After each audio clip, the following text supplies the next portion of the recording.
In this video, I want to talk about Animism and the Aesir, which also includes the Jotnar and a section that's covered in Voluspa verses 4 through to 9.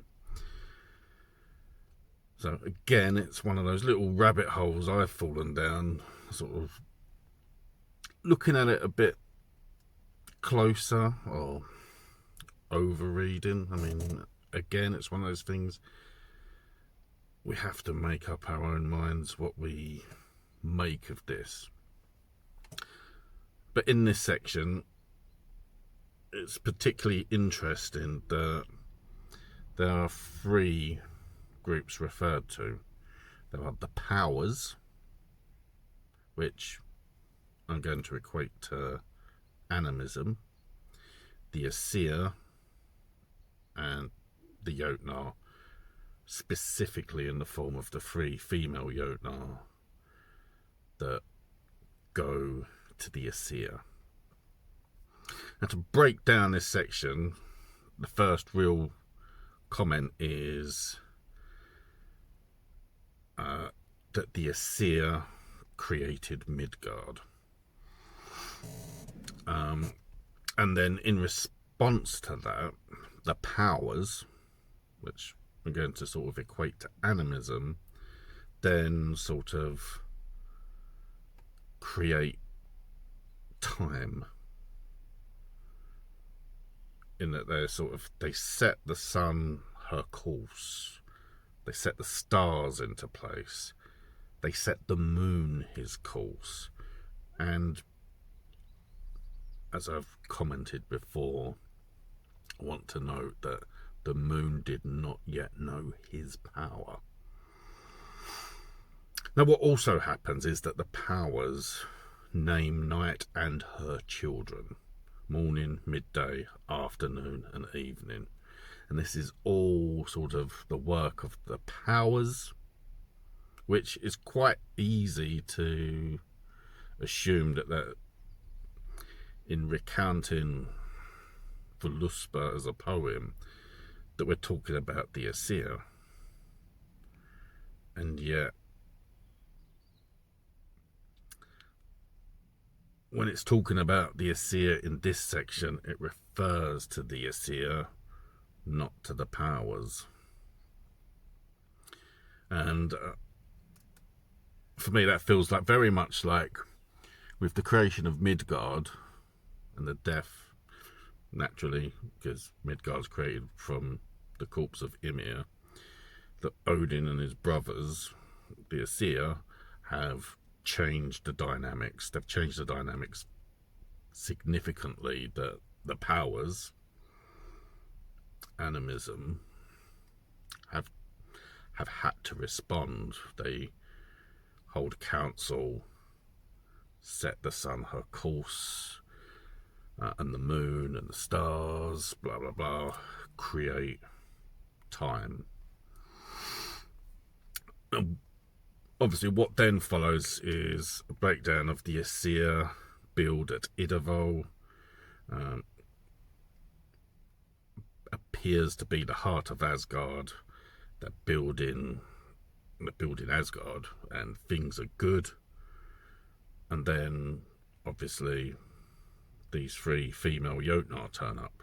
And again, there's nothing really more said about these three female Jotnar. They're unnamed again, and you are left to guess at their purpose or what becomes of them, because nothing else is really said about them at this stage, and you are left really to speculate the purpose of their visit. I mean, a natural progression would be Midgard's been created, there's been this whole cosmological upheaval and shift, and these three female Jotnar have gone, well, they seem to know they've done something, i.e. killed Ymir, created Midgard, let's go ask them what's going on. At the very least, it's a what has happened conversation. or possibly worse. I mean, there's no, again, going back to my video yesterday, it's sort of, it could be plausible that a sensible reaction would be vengeance, revenge. You killed our progenitor. Why? What were you thinking? Or this means war. But obviously the number 3 again, 3 females. I mean, I suppose you can sort of go, well, where else are 3 females sort of mentioned? And we've got the creation of time. Why not perhaps the creation of fate as well? Destiny. Speculation. But obviously a party of Jotnar go to the Aesir with Midgard having been created, and obviously the Aesir are busy creating Asgard, and in response to that the powers also once more hold a council to determine really what should happen to what's left possibly of Ymir's blood and bones. Is it left to go to waste, or do they create another race? They create the dwarves. And in breaking things down in this way, that suggests that it's the powers, animism, that create the dwarves, which when you start looking at the names and how they're translated and that, can mean that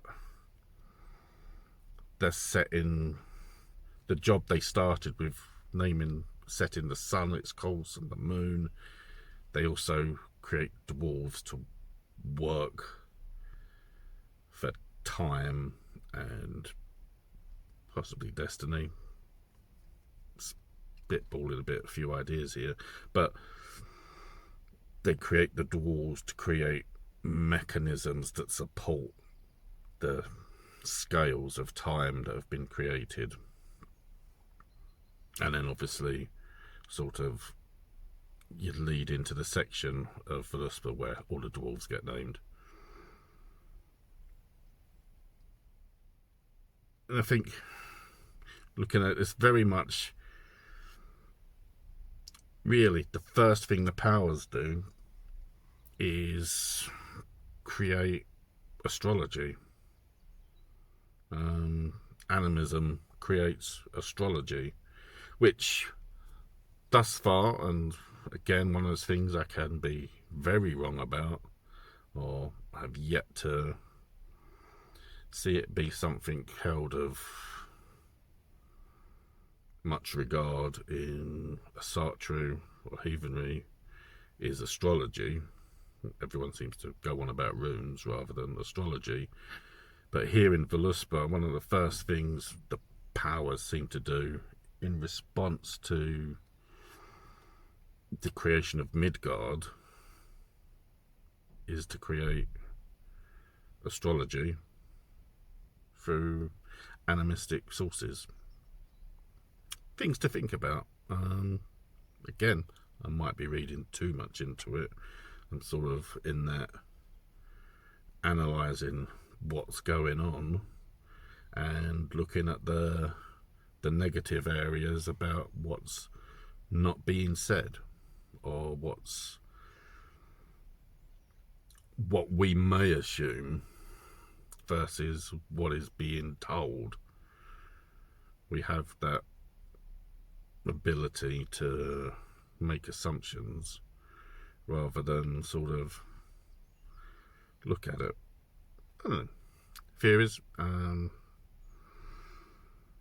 I mean, my original notes, I was sort of going through this, was that the Jotnar women perhaps go to the Aesir to hold them to account for Ymir's death, and to sort of say, well, what about his blood and bones?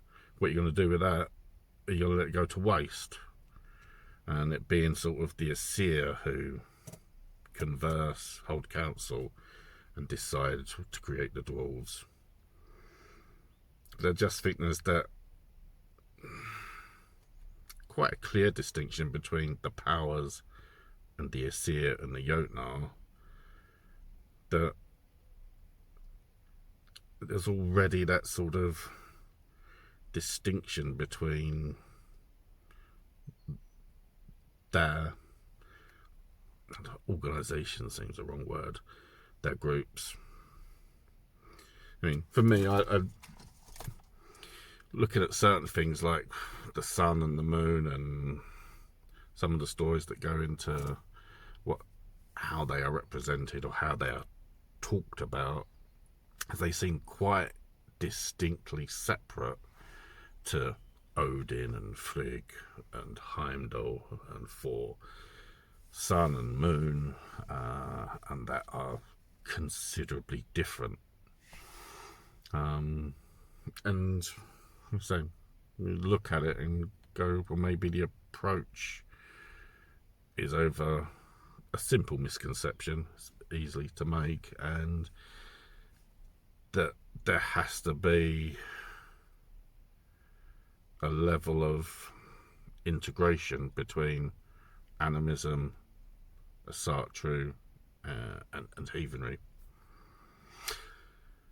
So they're my thoughts. I hope you like this video, and thank you very much for watching. Cheers.